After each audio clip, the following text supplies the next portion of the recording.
তার প্রথম কথা হচ্ছে, যারা আপনারা স্টেজে আছেন আপনাদের চেয়ারগুলি পিছে করে নিতে হবে, আর তোমরা কেউ উপরে থাকতে পাবা না, হয় স্থান ছেড়ে দিতে হবে, নাহলে নিচে বসো। তাই ছেলে দেরি করছো কেন? আশ্চর্য কথা, তোমার সাহস দেখি বেশি। অবাক কথা, পরিবেশ নষ্ট করো সারাদিন থেকে। আর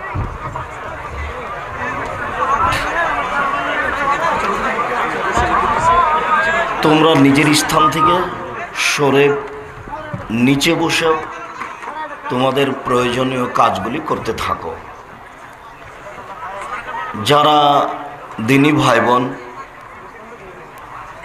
আমরা অনেক কষ্ট করে অনেক দূর থেকে এসেছি, এর পিছনে অনেক শ্রম আছে। বছরে একদিন এইভাবে দিন প্রচারের ব্যবস্থা করা হয়।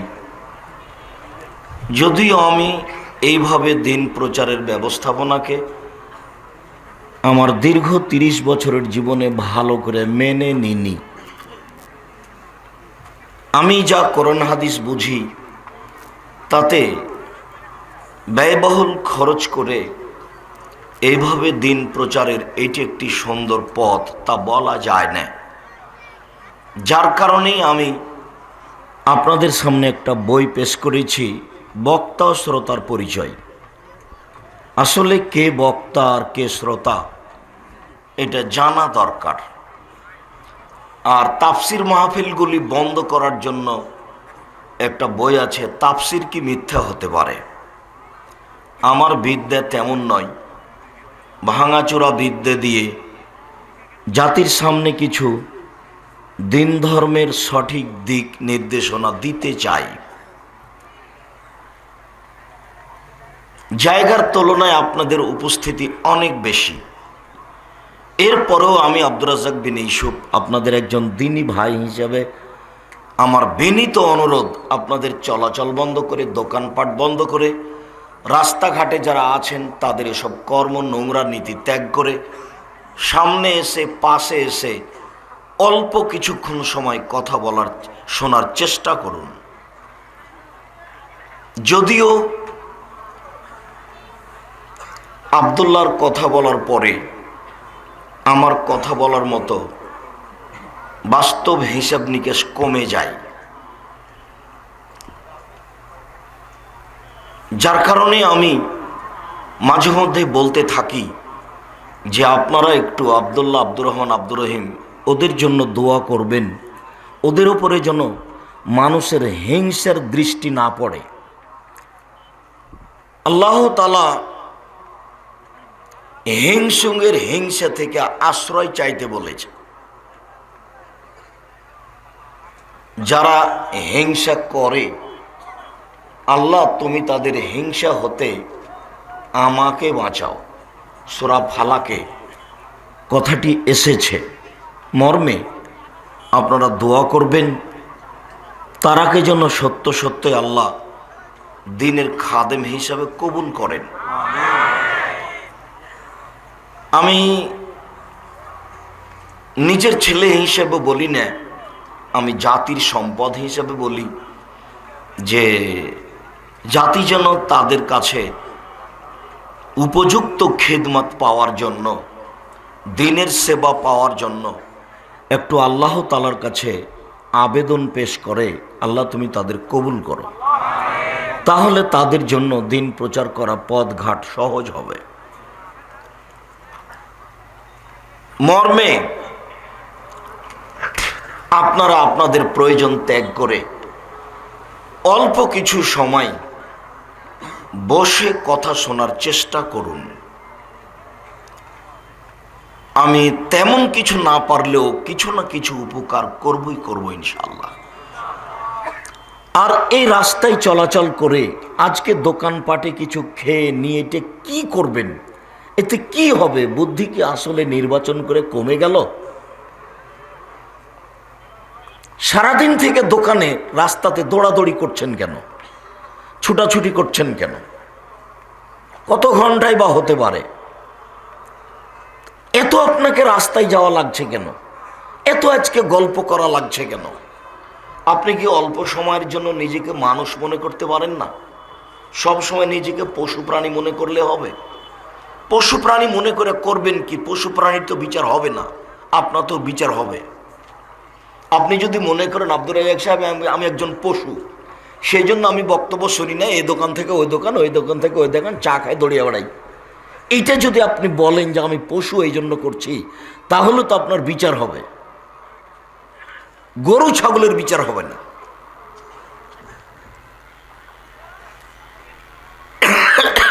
মর্মে আমার অনুরোধ, এইটি আমার প্রথম কথা।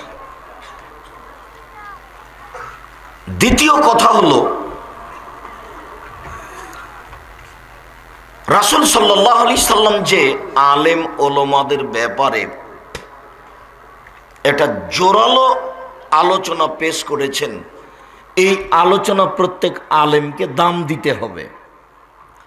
আল্লাহ নবী বললেন যে বাল্লিগু আন্নী ওয়ালাউ আয়া, পৃথিবীর মানুষ আমার একটা কথা জানা থাকলে অন্যকে বলো।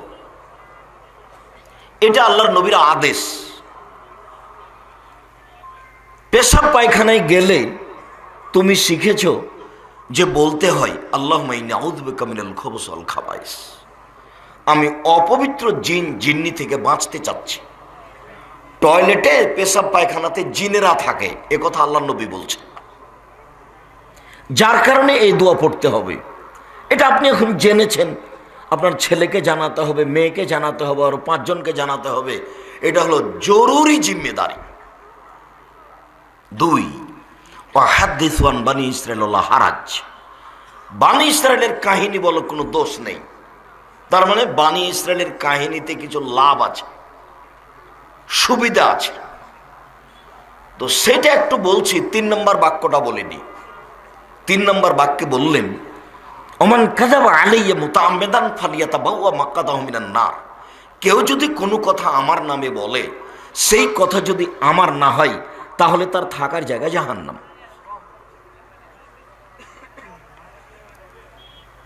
গত রাতে ছিলাম নোয়াখালী, লক্ষ্মীপুর।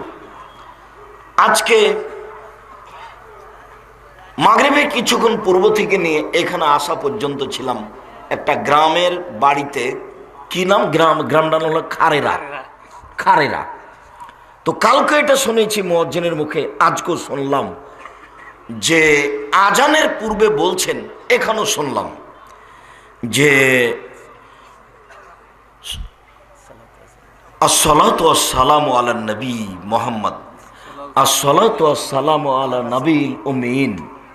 এটা 2-3 বার বাক্য বলার পরে আজান শুরু করছে। তো আজানের শব্দ আল্লাহ আকবার দিয়ে শুরু, এত পাওয়ারফুল শব্দ আল্লাহ আকবার যে তার পূর্বে বিসমিল্লাহও লাগে না।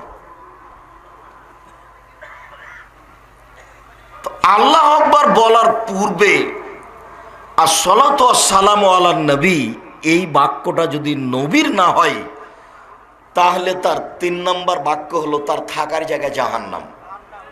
হুজুর যত বড়ই হোক, মুয়াজ্জিন যত বড়ই হোক, পাগড়ি যত বড়ই হোক, জুব্বা যত বড়ই হোক, পীর যত বড়ই হোক, পীর কেন, উমারের যদি কোনো উলট পালট বাক্য হয়, বিচার মানে টিকার কোনো পথ নেই।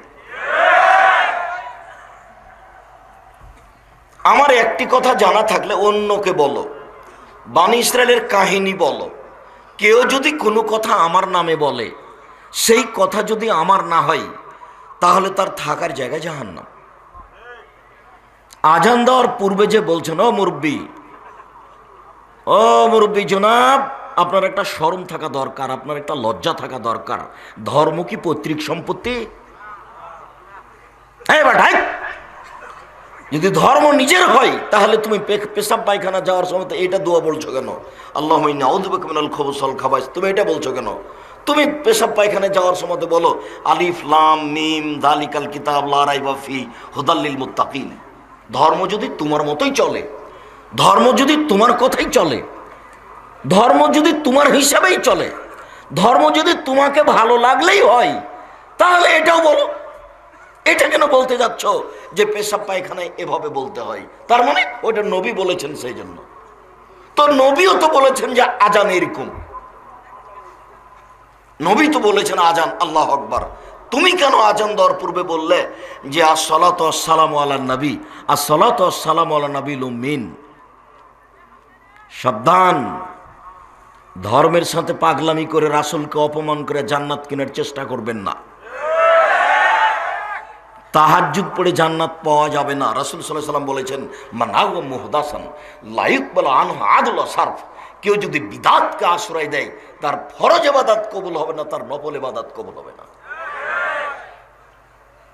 হুজুর চিৎকার করে বলছেন যে আব্দুর রাজ্জাক সাহেব বলেন যে ইয়ালামলামে যদি এহরাম বাঁধ না বাঁধে, ঢাকা হাজি ক্যাম্পে বাঁধে তো হজ বাতিল হবে। বেটা আমি বলিনি, যদি ঢাকা হাজি ক্যাম্পে এহরাম বাঁধার বৈধতা না থাকে, এটা যদি বিদআত হয়, মুহাম্মদ সাল্লাল্লাহু আলাইহি সাল্লাম বলেছেন তার ইবাদত কবুল হবে না, ফরজ আর নফল হজও কবুল হবে না। কথা আমি বলিনি, মুহাম্মদ সাল্লাল্লাহু আলাইহি সাল্লাম বলেছেন। আগে দলিল অনুবাদ করতে হবে, তারপরে কোনো কথা। মুখ ঝোকানোর পূর্বে আগে হাদিস হিসাব করিও বেটা। একটু লজ্জা থাকা দরকার, একটা হিসাব থাকা দরকার, বিবেচনা থাকা দরকার। হাদিস দুই একটা পড়ে জাতির কাছে অনুবাদ করে শোনায়ও জাতিকে। শুধু আজকে তুমি অনুবাদ করবে বেদাতের হাদিস কতটি আছে। 10টা পারো তো 10টা শোনাও, 20টা পারো তো 20টা শোনাও, 100টা পারো তো 100টা শোনাও। ঘুম থেকে উঠে জাতির সামনে দাঁড়িয়ে গেলেন, রংপুর, দিনাজপুর, খুলনা, তারপর 3 ঘন্টা এই বিষয়ে আলোচনা করলে আরো 2 দিন লাগবে। এটা তো হবে না।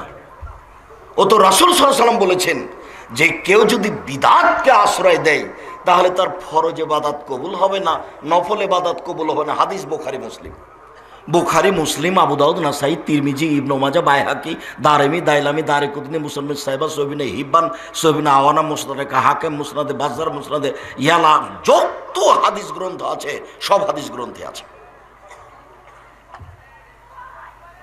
অতএব সম্মানিত দিনী ভাই বোন, ধর্মের কথা যারা প্রচার করেন তাদের খুব সাবধান হওয়া দরকার।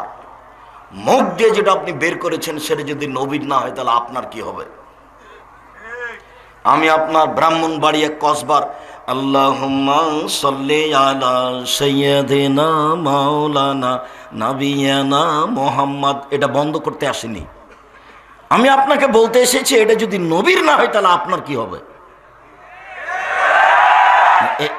এইটুকু আপনাকে বলতে এসেছি। আপনি মানলেন কি আর না মানলেন কি? মানুষই তো জাহান্নামে যাবে না, গরু ছাগল যাবে? মানুষই তো জান্নাতে যাবে না, গরু ছাগল যাবে? গরু ছাগল যাবে না, মানুষই যাবে। মানুষের জন্য জাহান্নাম রেডি, মানুষের জন্য জান্নাত রেডি। তা আপনি ইবাদত করে জাহান্নামে যেতে চাচ্ছেন, যান। মুহাম্মদ সাল্লাল্লাহু আলাইহি ওয়াসাল্লামকে অপমান করলে জাহান্নাম তো হবে, জান্নাত তো হবে না। ইবাদত কম করে জান্নাত হবে। জান্নাতে যায়নি তার আগে ঘোষণা জান্নাত। একটা লোক এসে বলছে যে দুল্লানি আল আমালিন, এই যে আমিল তো দাখালতুল জান্নাতা, আমাকে একটা আমলের কথা বলেন, আমি যদি আমলটা করতে পারি তাহলে জান্নাতে চলে যাব। তখন আল্লাহ রাসূল বলছেন যে 5 ওয়াক্ত সালাত আদায় করো, ফরজ সিয়াম আদায় করো, যাকাত দাও, হজ করো, এরকম কয়েকটা কথা বলতে লোকটা এবার চলে যাচ্ছে আর বলছে ওয়াল্লাহি আল্লাহর কসম লা জাদালা হাযা ওয়ালা আন কসমিন, আল্লাহর কসম আমি এর কমও করব না এর বেশিও করব না, আল্লাহর কসম এর কমও করব না এর বেশিও করব না। জানেন কি, ও জোহরের 6 রাকাত সুন্নাত পড়বে না, ও ফজরের 2 রাকাত সুন্নাত পড়বে না। বলছে আল্লাহর কসম আমি এর কমও করব না এর বেশিও করব না, তাহাজ্জুদও পড়বে না। তখন আল্লাহ রাসূল বলছেন মান সাররা ইয়ানজুরা ইলাল জান্নাহ ফালিয়ানজুর ইলা হাজা। শোনো শোনো শোনো শোনো, কেউ যদি জান্নাতি দেখতে চাও, এই দেখো এই লোকটা জান্নাতি, এই দেখো এই লোকটা জান্নাতি। হাদিস বুখারী মুসলিম। রাসূল সাল্লাল্লাহু আলাইহি সাল্লামের সুন্নাতকে মেনে চললে ফলাফল সহজ, রাসূল সাল্লাল্লাহু আলাইহি সাল্লামের সুন্নাতকে মেনে না চললে ফলাফল ভয়াবহ। পৃথিবীর মানুষ, আমার একটি কথা জানা থাকলে অন্যকে বলো। 2, বনী ইসরাইলের কাহিনী বলো। 3, কেউ যদি কোনো কথা আমার নামে বলে, সেই কথা যদি আমার না হয় তাহলে তার থাকার জায়গা জাহান্নাম। এখন মুকশিদুল মুমিনিনের বইয়ের প্রথম দিকে আছে, কে যদি 1 ওয়াক্ত নামাজ কাজা করে তাহলে 80 হোক বা জাহান্নামে থাকতে হবে। এবার ও যদি এখন রাসূলের কথা না হয় তাহলে? ধর্ম তো সহজ নয়, আপনি যেভাবে মনে করেছেন সেভাবে নয়। ধর্ম একজন মানুষের নামে চলে, একজন মানুষের কথাতে চলে, যার নাম মুহাম্মদ সাল্লাল্লাহু আলাইহি সাল্লাম। পৃথিবীর কোনো মানুষ দিয়ে চলে না ধর্ম। আব্দুর রাজ্জাক সাহেব মধ্যের বাক্যটা যে বললেন বানি ইসরায়েলের কাহিনী, ওখান থেকে আমাদের একটু বলেন তো বানি ইসরায়েলের কাহিনী বলতে কি? একটু দেখেন তাহলে বানি ইসরায়েলের কাহিনী বলতে কি। যেমন হাজার হাজার বছর পূর্বের কোনো কাহিনী যেটা আমাদের উপকারে আসবে, তার নাম বানি ইসরায়েলের কাহিনী। অবশ্যই তা সত্য হতে হবে, মিথ্যে যদি হয় তাহলে আবার হুজুর জাহান্নামে গেছে। তো সত্য কাহিনী কি? আবু হুরায়রা রাদিয়াল্লাহু তাআলা আনহু বলেন, রাসূল সাল্লাল্লাহু আলাইহি সাল্লাম বলেছেন, লাম ইয়াতাকাল্লাম ফিল মাহাদি ইল্লা সালাসা। পৃথিবীতে মাত্র তিনজন দুধের বাচ্চা মায়ের কোলে কথা বলেছে। দুধ খেতে খেতে শিশু বাচ্চা মায়ের কোলে কথা বলেছে। এক ঈসা, এক নম্বর হলো ঈসা আলাইহিস সালাম। দুধের বাচ্চা মানব সমাজে নিয়ে এসেছেন মারিয়াম। জনগণ দেখে বলছে ছি ছি ছি ছি ছি ছি, এর বাপ কত ভালো মানুষ, এর মা কত ভালো মানুষ, এর জেনার সন্তান নিয়ে এসেছে। কার সাথে ধরা পড়ে জেনার সে সন্তান নিয়ে এসেছে, অবৈধ সন্তান নিয়ে এসেছে। ছি ছি ছি ছি, এর বাপ কত ভালো মানুষ, এর মা কত ভালো মানুষ। উনি নিজেও বলছিলেন যে আমি সন্তান জাতিকে কি দিয়ে বুঝাবো, কুনতু নাসিয়াম মানসিয়া, আমি যদি মিটে যেতাম সমাজ থেকে, কেউ জানতো না যে পৃথিবীতে মারিয়াম আছে, আমি যদি এরকম হয়ে যেতাম তাহলে কত ভালো হতো। আমি জাতিকে কি দিয়ে বুঝাবো যে এটা আমার সন্তান, আমার যে স্বামী নাই। যখন জিবরাইল বললেন যে আপনার একটা সন্তানের খবর দিতে এসেছি, তখন মারিয়াম বললেন আন্নালি গোলাম, আমার সন্তান কি করে হতে পারে, লাম ইয়ামসাসনি বাশারুন ওয়ালামাকু বাগিয়া, আমার বিবাহ হয়নি, আমি ব্যভিচারিণীও নই, আমার সন্তান কি করে হতে পারে, আমার বিবাহ হয়নি, আমি ব্যভিচারিণীও নই, আমার সন্তান কি করে হতে পারে। তখন আগন্তুক জিবরাইল বলছেন একুল রব্বুকা আলাই হাইয়ান, আরে তোমার প্রতিপালক বলছে যে এটা আমার কাছে একেবারেই সহজ। আমি তো বাপ মা ছাড়াই আদমকে তৈরি করেছি, আর ঈসাকে করেছি বাপ ছাড়া মাকে দিয়ে, এটা আমার কাছে কোনো ব্যাপার নয়, আমি বললেই হয়ে যায়, কুন ফায়াকুন হয়ে যায়। এটা আপনার প্রতিপালক বলছে। তো সন্তান হয়ে গেল, এখন জাতিকে বুঝাবে কি দিয়ে? বুঝাতে পারে না। এখন সব জাতিকে ইশারা করছে এদিকে, বাচ্চাটাকে কথা বলে, তখন বাচ্চা বলছে ইন্নী আব্দুল্লাহ আনা নবী, আমি হচ্ছে আল্লাহর বান্দা, আমি হচ্ছে নবী। দুধের বাচ্চা কথা বলছে। দুই, ওয়াকানা রাজুলুন ফি বানি ইসরাইল ইউকালু লাহু জুরাইজ। আজ থেকে হাজার হাজার বছর পূর্বে একটা লোক ছিল, যার নাম ছিল জুরাইজ। ইসল্লি ফি সাওমাতিহি, সে তার গির্জা ঘরে ইবাদত করছিল। ফাজাতহু উম্মুহু, তখন তার মা চলে আসলো। ফাদাতহু, তার মা তাকে ডাকলো, জুরাইজ জুরাইজ, তার মা তাকে ডাকলো। তখন সে মনে মনে বলতে লাগলো উজিবা উসাল্লি, এখন আমি আমার মায়ের ডাকে সাড়া দিব না সলাত আদায় করব, আমি আমার মায়ের ডাকে সাড়া দিব না সলাত আদায় করব, এরকম একটু বলতে বলতে দেরি হয়ে গেছে। তখন তার মা বলছে আল্লাহুম্মা লা তুমি তুরিয়া হুজুহাল মুমেশাত, আল্লাহ তুমি আমার এই ছেলের মরণ দিও না পতিতালয়ের মহিলার মুখ দেখা পর্যন্ত। আল্লাহ এই ছেলে যেন না মরে কোন একটা বদ মহিলার সাথে দুর্ঘটনা না হয়ে। মা বলে চলে গেলেন। একটুতে মার মন খারাপ।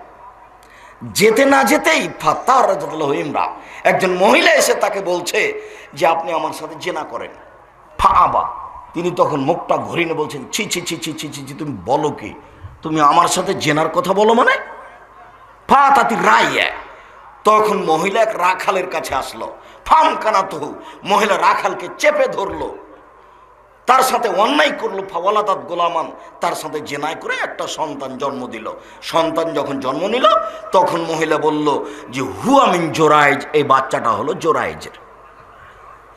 ফাতাহু, জনগণ গির্জা ঘরের পাশে আসলো। ফাকাসসারুহ, তার গির্জাঘরকে ভেঙে একবারে ধুলা ধুলা খান খান করে দিল। ওয়ানজালুহ, তারা তাকে গির্জাঘর থেকে টেনে হেঁচড়ে রাস্তায় নামিয়ে দিল। ওয়াসাব্বুহ, তারা তাকে অকথ্য ভাষায় গালি দিতে লাগলো, যার যা মনে লাগে। হ্যাঁ বেটা, তুমি গির্জাঘরে ইবাদত করো আর জেনা করো, যার সন্তান হলো এইটা, সবাই স্বাভাবিকভাবে মন খারাপ করবে, যা হওয়ার তাই হলো। ফাকামা, জোরাইজ দাঁড়ালেন, ফাতাওয়াদ্দা ওযু করলেন, ওয়াসাল্লা রাকাতাইন 2 রাকাত সালাত আদায় করলেন। ফা আতাল গোলামা এবার দুধের বাচ্চার কাছে আসলেন। দুধের বাচ্চার কাছে এসে বলছেন, মানাবুকা, ও দুধের বাচ্চা, বলো তো তোমার বাপকে? তখন দুধের বাচ্চা বলছে, আবিয়া রাই, আমার বাপ হচ্ছে রাখাল। কালো জনগণ বলল, নাবনি সৌমাতাকা বিধাব, শোনেন জোরাইজ, আপনার গির্জাঘর আমরা স্বর্ণ দিয়ে বানিয়ে দেব। তখন জোরাইজ বললেন, লা ইল্লাদ্দিন, আমার গির্জাঘর স্বর্ণ দিয়ে বানাতে হবে না, মাটি দিয়ে বানাতে হবে, যাহাই ছিল তাহাই করিতে হইবে। হাদিস মুসলিম। এরলাম বানি ইসরায়েলের কাহিনী। এই ছেলে, একটু বাইরে দেখো তো, যারা একটু হইচই করছে তাদের একটু হইচই বন্ধ করো তো, যারা তোমরা দায়িত্ব পালন করছো। যারা আশেপাশে হইচই করছে তাদেরকে দূরে বিদায় করে দাও। যারা দোকানপাটে আছেন তাদেরকে আমি অনুরোধ করছি, কিছুক্ষণ কথা লেনদেন ক্রয় বিক্রয় বন্ধ করুন। এর নাম বানি ইসরায়েলের কাহিনী। এই হাদিসে আমাদের বোঝার কি আছে? এই হাদিসে আমাদের বোঝার আছে, জীবনে কোনোদিন ছেলে মেয়ের জন্য বদদোয়া করবেন না। ছেলে মেয়ে যদি আপনাকে মারে, আপনাকে গালি দেয়, আপনার হাত পা ভেঙে দেয়, তবুও আপনি আল্লাহকে বলবেন না, আল্লাহ তুমি এই ছেলেকে ধ্বংস করো। ছেলেকে বলবেন না, তোকে ত্যায্য পুত্র করলাম, তোকে ত্যায্য পুত্র করলাম, তুই বাড়ি থেকে বের হয়ে যা, তোকে জমি দিব না, এই করবো না, সেই করবো না, কিছু বলবেন না। তাড়াহুড়া করে ওযু করে ভিতরে ঢুকে 2 রাকাত সালাত আদায় করে আল্লাহকে বলেন, আমাকে ছেলে ফিরিয়ে দাও।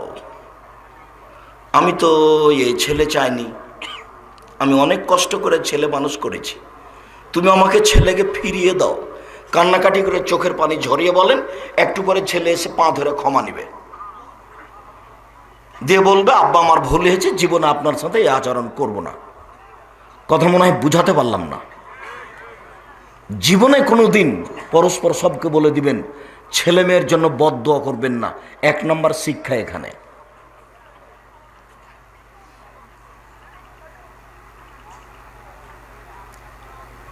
দুই নম্বর শিক্ষা হলো এই, বাপ মায়ের দোয়া কবুল হয় বলার সাথে সাথে উপরে লেগে যাবে, মধ্যে কোনো এর নাই, অন্তরাল নাই, আর নাই। 3 নম্বর হলো যে সবচেয়ে জঘন্য কাজ, মানুষকে অপমান করার, নিচে নামিয়ে দেওয়ার এই অশ্লীল ঘটনা। 4 নম্বর হলো, মানুষ যদি বিপদে পড়ে তাহলে সুন্দর করে ওযু করে 2 রাকাত সালাত আদায় করে কান্নাকাটি করে আল্লাহকে বললে আল্লাহ হাতে হাতে শুনে নেবেন। তার প্রমাণ এটা। এদেশে একটা বই পাওয়া যায়, উপদেশ, নাম শুনেছেন? নাম শোনেননি? উপদেশ। ওই বইয়ে এই হাদিস আছে। আপনি যদি এখন মনে করেন আব্দুর রাজ্জাক সাহেব আপনি লিখেছেন, আপনি পড়েন, তা আমি কি করতে পারি বলেন? আপনার বাড়িতে বই আছে, কি করলে কি হয়?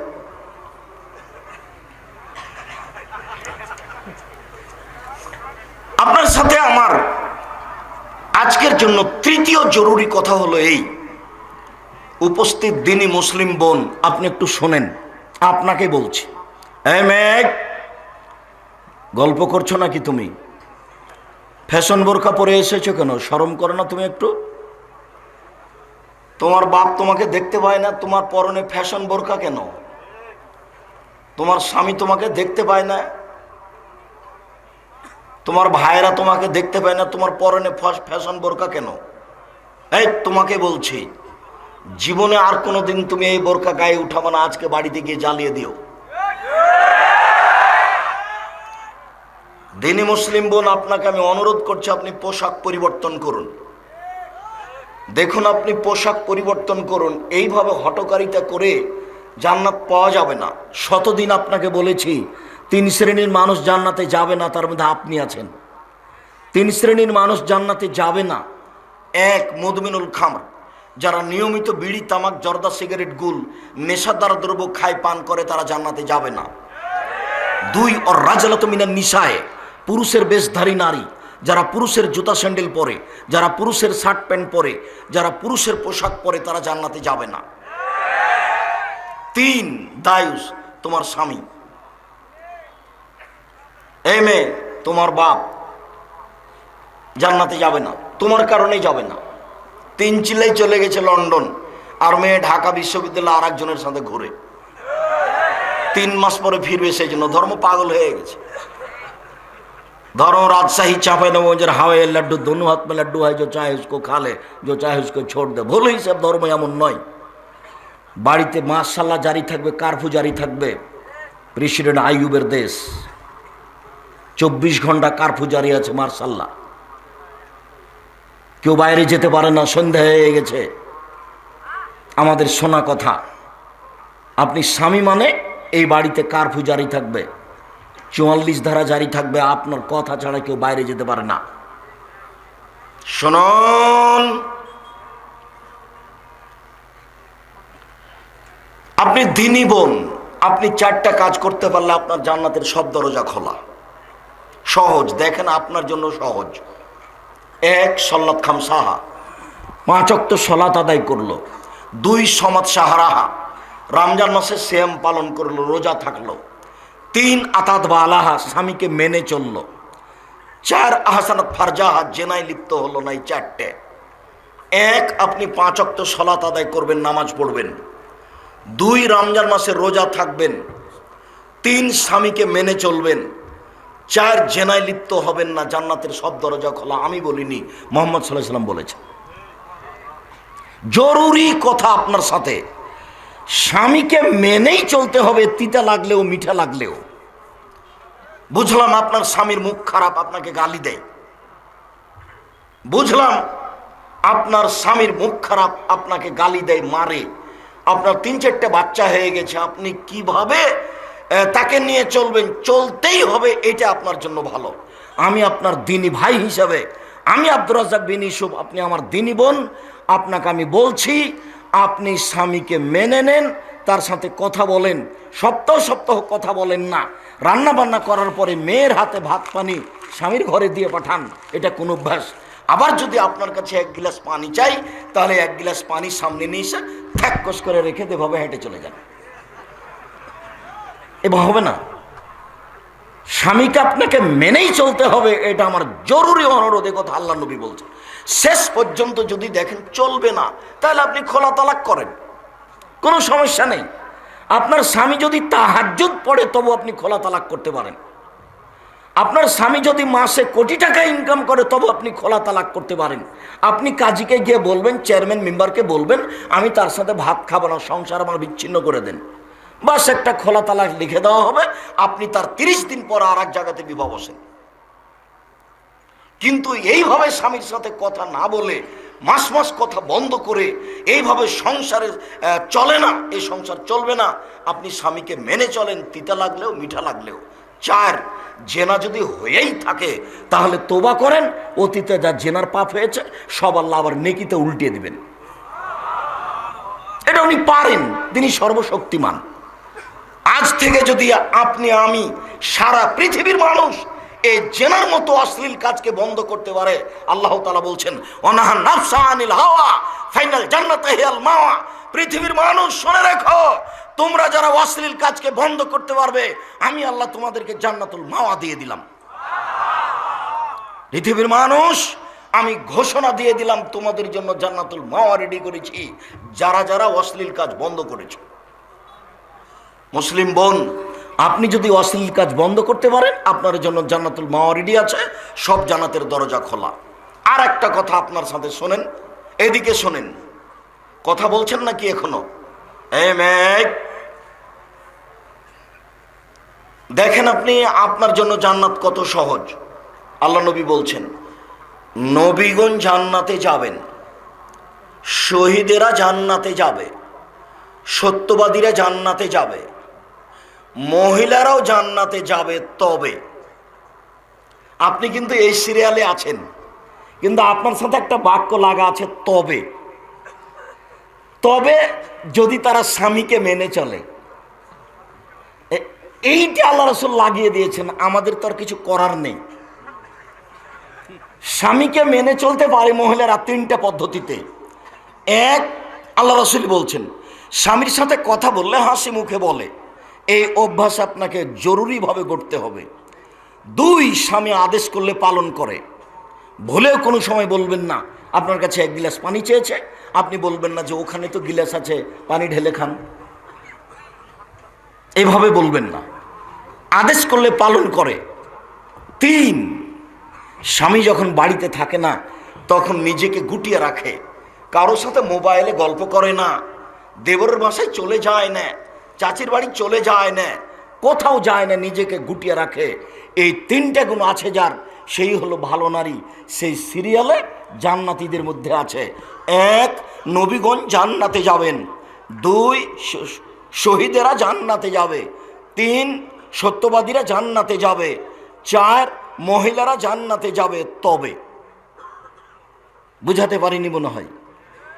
এরকম সুযোগ কিন্তু পুরুষের নেই।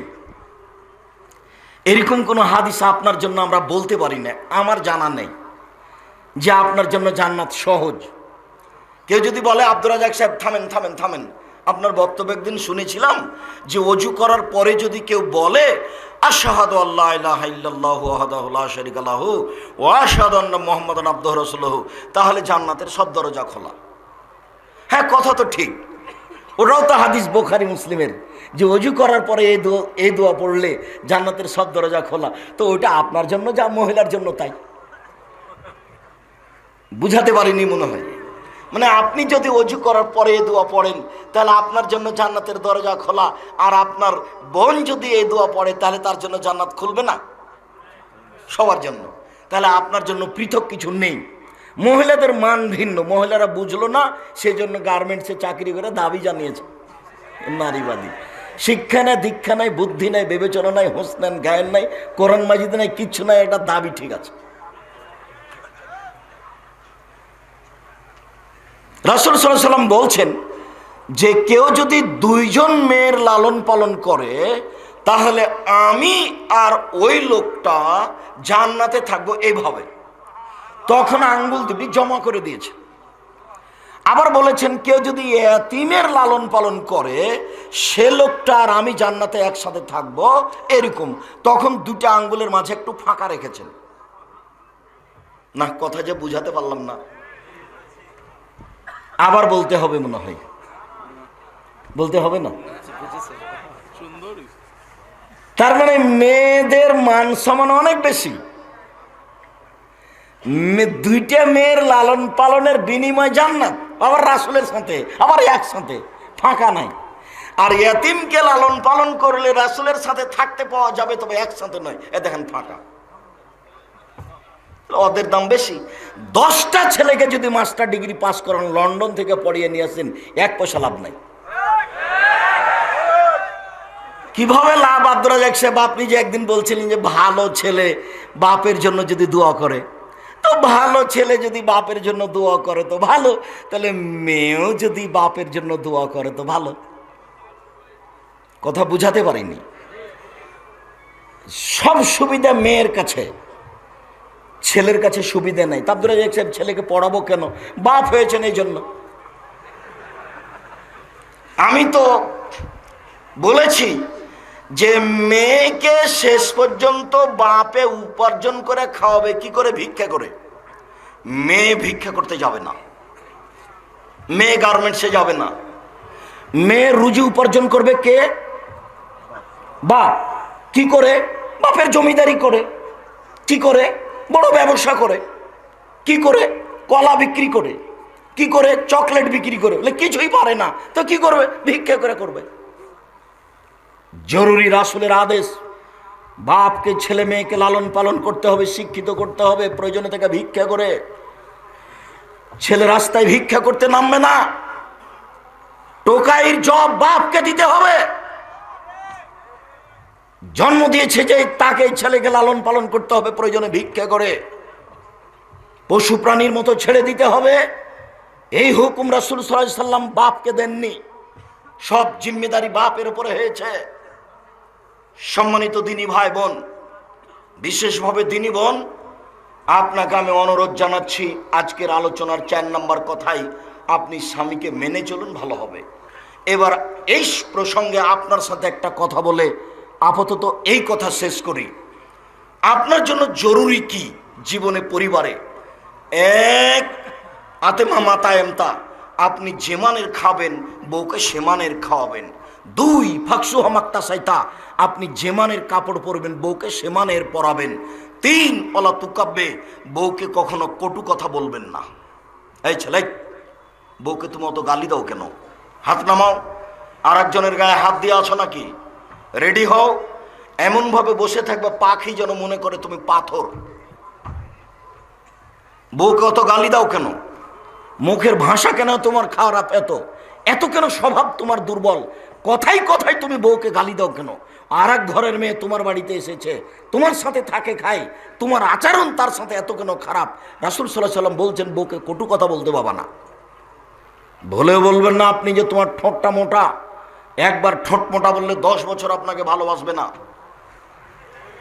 ভুলে আপনি বলতে পাবেন না তোমার রংটা কালো। একবার রং কালো বললে আপনাকে 10 বছর ভালোবাসবে না। আপনি শুধু প্রশংসা করবেন, খালি বলবেন তুমি এমন মহিলা, তোমার মতো আমি কোনো মহিলাই দেখি না, তুমি খুব ভালো। তাহলে আপনার সারা রাত পা টিপে দিবে। প্রশংসায় খুশি, প্রশংসায় খুশি। কখনো কটু কথা বলবেন না। 4 মুখের উপরে পারবেন না। 5 এই হলো কারফিউ জারি। 5 আব্দুর রাজ্জাক সাহেব, আপনি যে বলছেন যে বাড়িতে কারফিউ জারি থাকবে, তো এটা কি হাদিসের কথা? জি, আমি বলিনি, কারফিউ শব্দটা নেই। তবে মুহাম্মদ সাল্লাল্লাহু আলাইহি ওয়াসাল্লাম বলছেন ওয়ালা তাতরুকা ইল্লা ফিল বাইতে, তুমি তোমার বউকে তোমার বাড়ি ছাড়া কোথাও ছেড়ে রাখবে না। তোমার বউ তার বাপের বাড়ি যেতে পাবে না, চাচার বাড়ি যেতে পাবে না, খালার বাড়ি যেতে পাবে না, ভাবির বাড়ি যেতে পাবে না। জরুরি প্রয়োজন ছাড়া বাড়ির বাইরে যেতে পাবে না। জরুরি ঘোষণা। বিবাহের বাড়ি যাওয়ার তো কোনো প্রশ্নই আসে না। বিবাহের বাড়ি গেলে স্বামীর সংখ্যা বেশি হয়ে যাবে। বিবাহের বাড়ি থেকে দাওয়াত এসেছে, আপনি যাবেন, আপনার ছেলে যাবে, আপনার বউ যাবে না। জিম্মেদারি 5টা আপনি পালন করুন, সংসার সুন্দর হবে। কোনোদিন স্ত্রীর উপরে নরম হবেন না। আমার 5টা আজকে উপদেশ থাকলো কথার মধ্যে। 1 5 ওয়াক্ত সালাত নামাজ, 2 হালাল রুজি, 3 কোরআন তেলাওয়াত, 4 দোকানপাটে বসে গল্প না করা, 5 স্ত্রীর উপরে কঠোর হবেন, ছেলে মেয়ের উপরে কঠোর হবেন। কঠোর মানে এদিক সেদিক ঘুরতে দেওয়ার ব্যাপারে, নগ্ন হয়ে চলার ব্যাপারে, নইলে তাহাজ্জুদ টিকবে না, পরকাল হারিয়ে যাবে। পরের কথাটি, সম্মানিত দিনী ভাই বোন,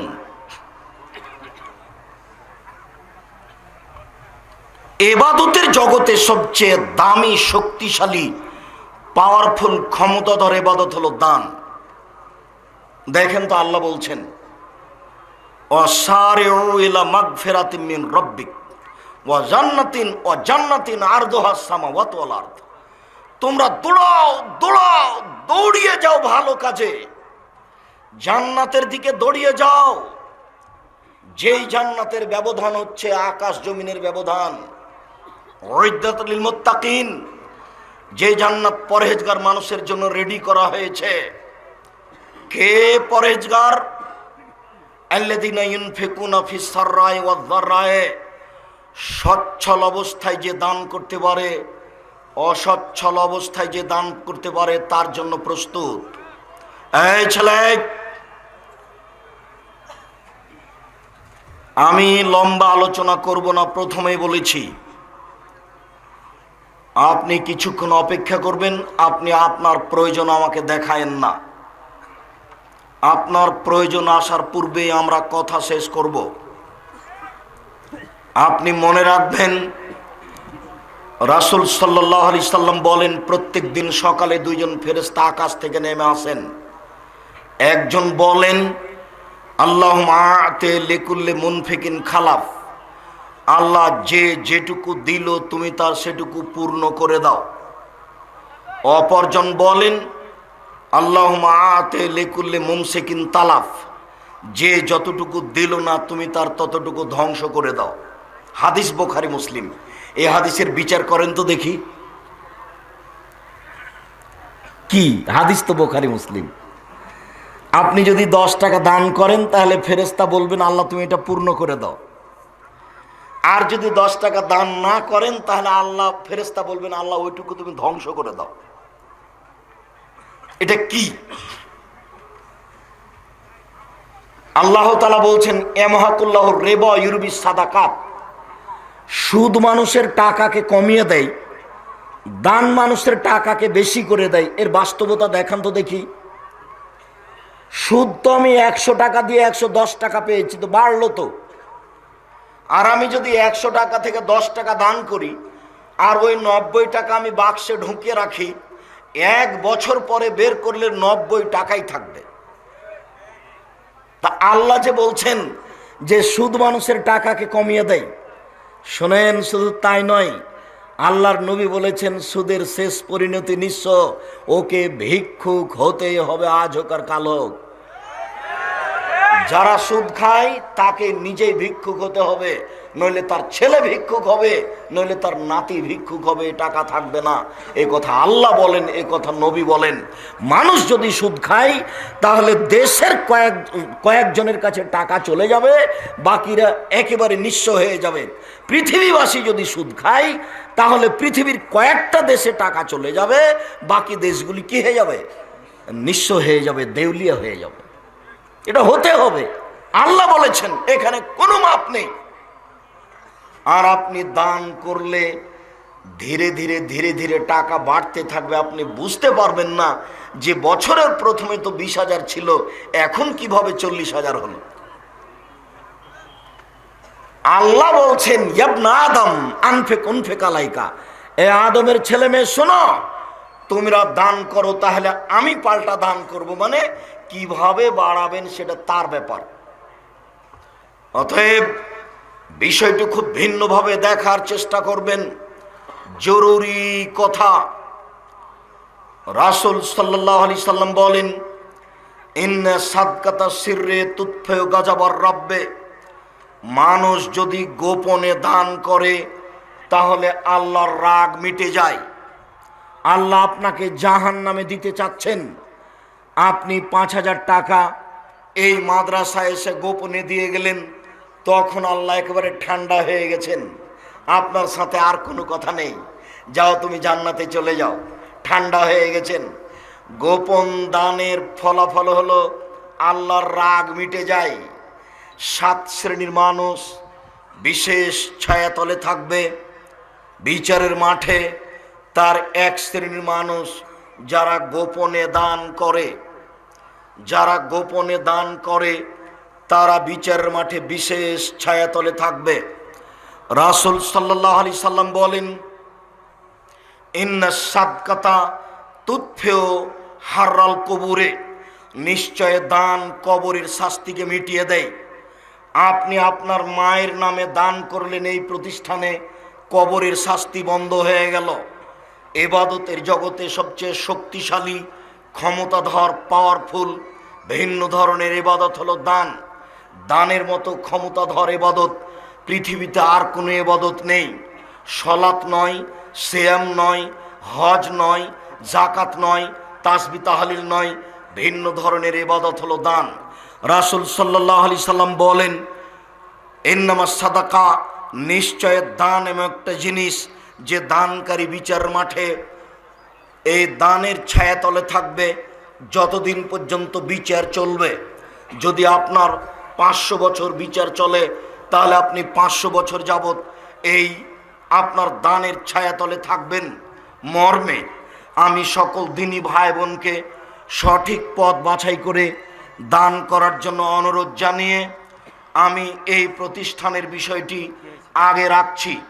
প্রতিষ্ঠানকে মূল্যায়ন করুন, কিভাবে তারা দান চাচ্ছে, কিভাবে আপনাদের করতে হবে, সময়ে সময়ে আপনারা অবগত হবেন। আজকে অবগত হলেন যে কিছু জমি কিনতে চাচ্ছেন, আমি আপনাদেরকে জমি কেনার ব্যাপারে সহযোগিতা করতে অনুরোধ জানাচ্ছি। সাথে সাথে আমি আমার মনে বড় সাধ, আমি এদেশের মাটিতে উন্নত মানের প্রতিষ্ঠান গড়বই গড়ব। সেটাই জামিয়া সালাফিয়া ডাঙ্গিপাড়া পবা রাজশাহী, সেটাই হলো জামিয়া সালাফিয়া রূপগঞ্জ নারায়ণগঞ্জ ঢাকা, সেটাই হলো জামিয়া সালাফিয়া তেঘরা বিরল দিনাজপুর, সেটাই হলো জামিয়া সালাফিয়া 6 মাইল বাবুগঞ্জ বরিশাল। বরিশাল শহরের পাশে বিশাল ভূখণ্ড পাওয়া গেছে ছেলে মেয়েদের জন্য প্রতিষ্ঠান তৈরি হবে জামিয়া সালাফিয়া নামে। আমরা জামিয়া সালাফিয়া রূপগঞ্জ নারায়ণগঞ্জে এই বছরে 550 শতক জমি কিনবো এর সিদ্ধান্ত নিয়েছি। 200-250 শতক কিনা হয়ে গেছে, আরও 300 শতক এখনই আমরা কিনবো বলে আশা করছি। আপনারা বিষয়টি বিবেচনা করবেন। এখন জামিয়া সালাফিয়ায় প্রায় 3500 ছেলে মেয়ে পড়াশোনা করে, প্রায় 500 ছেলে মেয়ে আছে অসহায়, আর 200 আছে এতিম। শিক্ষক শিক্ষিকাদের বেতন লাগে। এবছর জানুয়ারিতে প্রায় 20 লক্ষ। এদেশের একটি গুরুত্বপূর্ণ প্রতিষ্ঠান, এর জন্য আন্তরিকভাবে দোয়া করবেন যাতে করে উপরে সব সময় কবুলে থাকে। একটু যদি নড়চড় হয়ে যায় তাহলে সারা পৃথিবী একদিকে হয়ে কিছু করতে পারবে না মর্মে জামিয়া সালাফিয়ার জন্য দোয়া করবেন। আর যে আব্দুল্লাহ বলল 4-5 মার্চ, এই মার্চে উপস্থিত হওয়ার চেষ্টা করবেন জামিয়া সালাফিয়া রূপগঞ্জ নারায়ণগঞ্জ ঢাকায়। সাথে সাথে আপনাদেরকে আরও বলছি, আব্দুল্লাহর বইসহ আরও কোনো বই থাকলে, তাফসির থাকলে, তাওজিহুল কোরআন থাকলে এগুলো সংগ্রহ করবেন। আমি কয়েকটি জিজ্ঞাসা আর উত্তর দেওয়ার পূর্বে আবারও তাওহীদ ফাউন্ডেশনের পক্ষ থেকে যে